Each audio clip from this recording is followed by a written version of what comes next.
You need other examples of tribalism in action. All you have to do is look at sports, religion, ideological fanaticism, of course, and the political echo chambers that we have unwittingly fallen into. Those are tribes as well, and they function the same fucking way. These ideological silos, surrounding yourself by people who are of a like mind, believe the same way you do. There is a certain security and protection in that, especially if you venture into the social media wilds and find yourself in rhetorical combat with someone from another tribe. Well, your tribe is going to stand there. They're going to stand up and unless you're a complete asshole, they're going to defend you.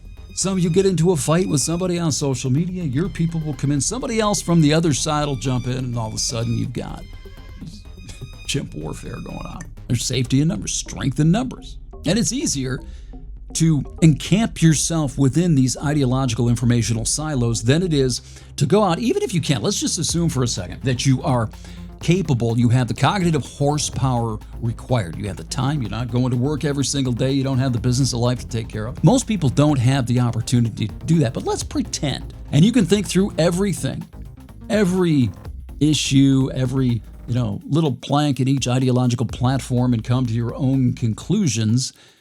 What do you think that would look like if you're just this lone entity? This lone ideological entity who's half this, half that, part this, part that, doesn't really believe this, but doesn't really believe this either. You're just this lone wolf, the lone chimp in the ideological jungle who doesn't appeal to anyone.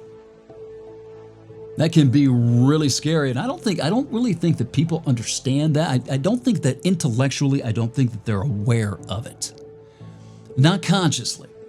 But I think on some level, I think part of the intellectual siloing, the ideological siloing we've done is that it's really fucking hard to stand by yourself and stand in both fire hoses at the same time. Because what if you're a liberal who thinks that, again, I'll use this example, that thinks abortion is murder, but also thinks that guns should go away?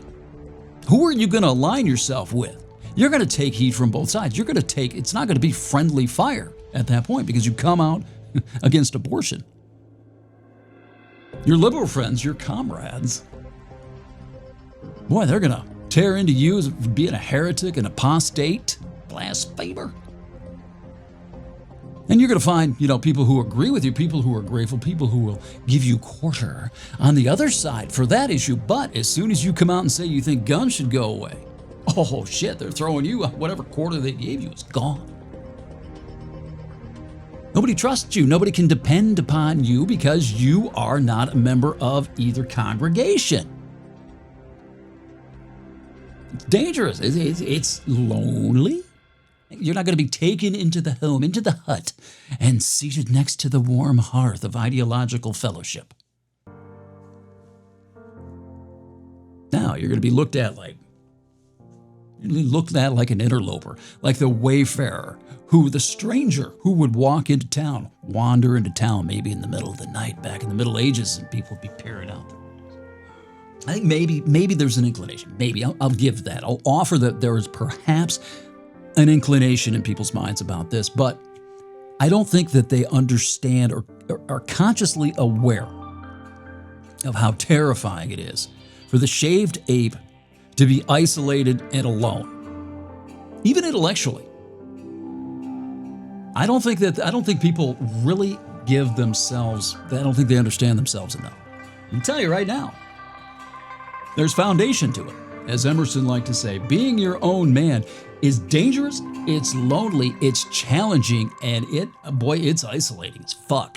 Because people, they'll always tell you. They will always tell you how they admire your independence and they admire this and they admire your courage for standing up to this, that, and the other thing until you stand up to their religion, their ideology, their doctrine. Until you point a finger at their belief system. Then they hate it. No, you're no longer. Oh, you're just such a great independent thinker. No, not anymore. You don't like it. You're disagreeing with me. Now you're stupid. Now you're a retard. The people in these ideological camps will never fully trust you.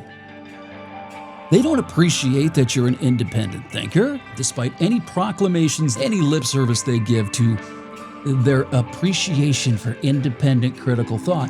They don't appreciate that. They only appreciate people who are encamped in these ideological congregations only appreciate ideological loyalty. It's no different from a church. If you go into a church challenging the veracity of the origin story, it's nice to see someone really asking questions. No, come on.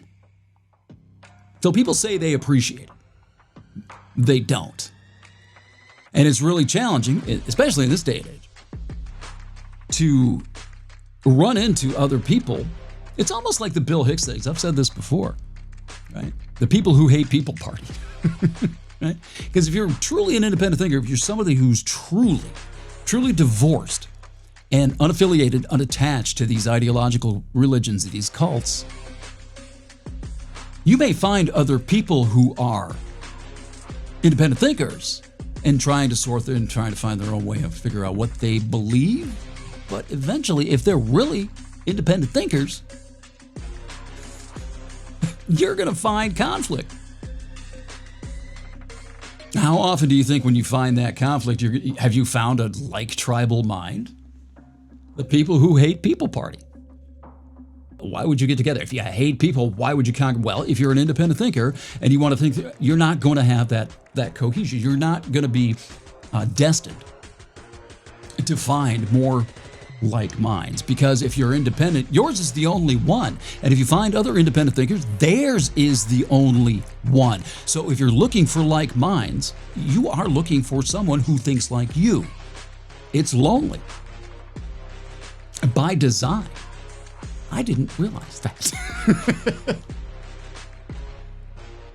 I consider myself insightful. I do. I see things. I think I see things a lot of people don't see. I miss some really obvious shit. I mean, stuff that just glaring. Oh, I'll be the guy who seeks out truth at all costs. This will be great. You ready?